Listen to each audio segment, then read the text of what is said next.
সবাই বলেন আমার রবকে। নিশ্চয় যারা বলে আমার রব আল্লাহ, আল্লাহ পাক রব্বুল আলামিনের পরে বলছেন সুম্মাস্তাকামু, এরপরে ইস্তেকামত থাকে। আমার রব আল্লাহ বলার পরে এখানে কয়েকটা কাজ আছে। সুম্মাস্তাকামু এর পরে ইস্তেকামাত থাকে, দৃঢ় পথ থাকে। এই ইস্তেকামাতের দ্বারা ব্যাখ্যা কি, এর তাফসীর কি? তাফসীর ইবনে কাসির, তাফসীরে যাদুল মাসির, এই সমস্ত তাফসীরের ভিতরে কয়েকটা উদ্দেশ্য লিখছে। ইস্তেকামাতের দ্বারা উদ্দেশ্য হলো মানুষ যখন as-সাবাতু আলাল ঈমান, ঈমানের উপরে অবিচল থাকা, ঈমানের উপরে অবিচল থাকা। আমি বললাম আমার রব আল্লাহ, এরপরে আল্লাহ আমাকে বিভিন্ন পরীক্ষা নেবে। ওই পরীক্ষায় আমি যেন ভেঙে না পড়ি, আমি যেন আমার রবকে ছেড়ে না দিই। এজন্য আল্লাহ বলছে তোমরা যারা ঈমান এনেছো তোমরা ঈমানের উপরে অবিচল থাকবা। জীবন চলে যাবে, এরপরে তোমরা ঈমান ছাড়বা না। মুসা আলাইহিস সালাম আর তৎকালীন যুগের ফেরাউন একটা বিশাল বড় ময়দান তৈরি করলো। মুসা আলাইহিস সালামের লাঠি যেই ছাড়ে সেই সাপ হয়ে যায়। ফেরাউন বললে তো জাদুকর, মুসা আলাইহিস সালামকে কি বলছে? জাদুকর। আচ্ছা, মুসা আলাইহিস সালাম বলে যদি জাদু হয় তাহলে জাদুকে জাদুর মাধ্যমে কি করতে হবে? প্রতিহত করতে হবে। জাদুকে জাদুর মাধ্যমে পরাস্ত করতে হবে, তাহলে বোঝা যাবে এটা কি জাদু। ফেরাউন একটা দিন তারিখ ফিট করলো, বিশ্বের সব থেকে নাম করা বড় বড় জাদুকরদের সে আর ডেকে আনলো, এনে বলল তোমরা যদি এই খেলায় যদি জিততে পারো ইন্না লা মুকাররাবিন, নিশ্চয়ই তোমরা আমার নৈকট্য ভাজন হবে। অর্থাৎ তোমাদের চাওয়া পাওয়ার আর কোনো কি থাকবে না, কোনো সমস্যা থাকবে না। তোমরা যা চাবে, আমি তো বাদশাহ, আমি তো সবচেয়ে বড় রব। ফেরাউন এরকম করে বলে আমি তোমাদের সব দিয়ে দেব, শুধু এই খেলায় কি মুসাকে হারাতে হবে। বিশ্বের বড় বড় জাদুকরেরা উপস্থিত হলো, বিশাল বড় ময়দান, বনি ইসরাইলের লোকেরা সবাই জমা হয়ে গেল। দেখি কে বেশি জেতে, মুসা জেতে না ফেরাউন জেতে। জাদুকরেরা উপস্থিত হলো ছোট্ট ছোট্ট দড়ি নিয়ে। দড়িগুলো এইভাবে জাদুকরেরা মাঠে ফেলে, আর দড়িগুলো সাথে সাথে সাপ হয়ে যায়। এইভাবে অনেক দড়ি ফেললো, সাপ হয়ে গেল। পুরা মাঠের ভিতরে অনেকগুলো সাপ হয়ে গেল। মুসা আলাইহিস সালাম যখন দেখলেন মাঠের ভিতরে অনেক সাপ, সাপ দেখে মুসা আলাইহিস সালাম মনে মনে ভয় পেয়ে গেলেন। আল্লাহ পাক বললেন মুসা ভয় পেও না, তোমার হাতে যে লাঠি আছে এই লাঠিটা শুধু ছাড়ো, এরপরে দেখো আমি কি খেলাটা দেখাই। আল্লাহ পাক রব্বুল আলামিনের হুকুমে মুসা আলাইহিস সালাম তার লাঠিটা ছাড়লেন। জাদুকরের আগে তাদের জাদুগুলো সব কি করলো, অনেক সাপ তৈরি করলো। মুসা আলাইহিস সালাম তো একটা সাপ, আর ওরা তৈরি করলো হাজার হাজার সাপ।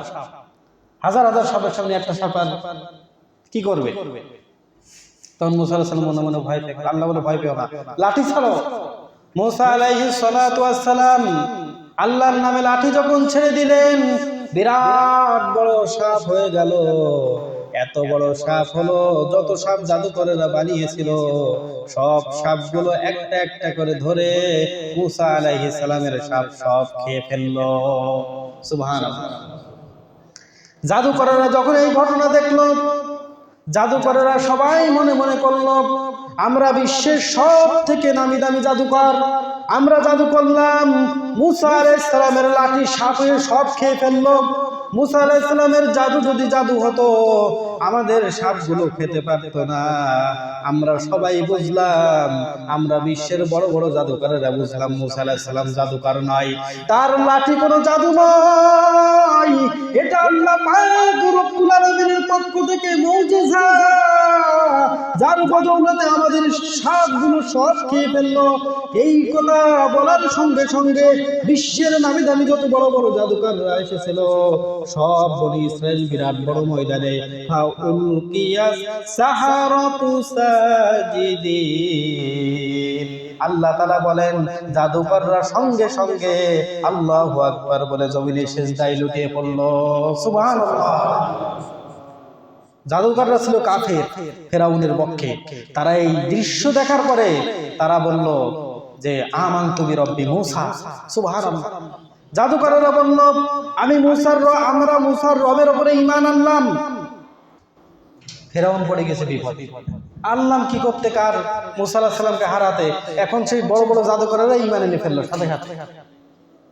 ফেরাউন বলল, তোমরা যে ঈমান আনলে, তোমরা কি জানো তোমাদের কি ক্ষতি হবে? ঈমান আনলে বিপদ আসে না? ঈমান আনলে বিপদ আসবে না? আল্লাহ তাআলা বললো কেন? সুম্মাস্তাকামু, অবিচল থাকো। ইন্নাল্লাযীনা ক্বালু রাব্বুনাল্লাহ, নিশ্চয় যারা বলবে আমাদের রব হলো আল্লাহ। এরপর আল্লাহ বলছেন সুম্মাস্তাকামু, তোমরা অবিচল থাকো।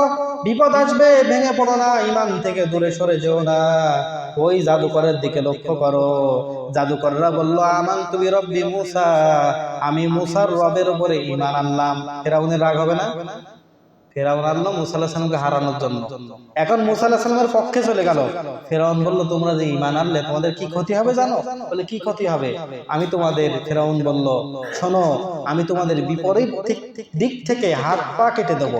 ডান হাত বাম পা, বাম হাত ডান পা কেটে দেবো। শুধু কেটে দেবো না, তোমাদেরকে আমি শুলে বিদ্ধ করব, তোমাদের জীবন আমি শেষ করে দেব। জাদুকরেরা ঈমান আনার পরে, ঈমান আনার সঙ্গে সঙ্গে তাদের ঈমান এত পরিমাণ মজবুত হয়েছিল, তারা ফেরাউনের মুখের সামনে বলে দিল, লা দয়র, কোনো ক্ষতি হবে না, মেরে ফেলবা, লা দয়র, কোনো ক্ষতি হবে না, ইন্না ইলা রব্বিনা লামুনকালিবুন, আমরা আমাদের রবের কাছে ফিরে যাব।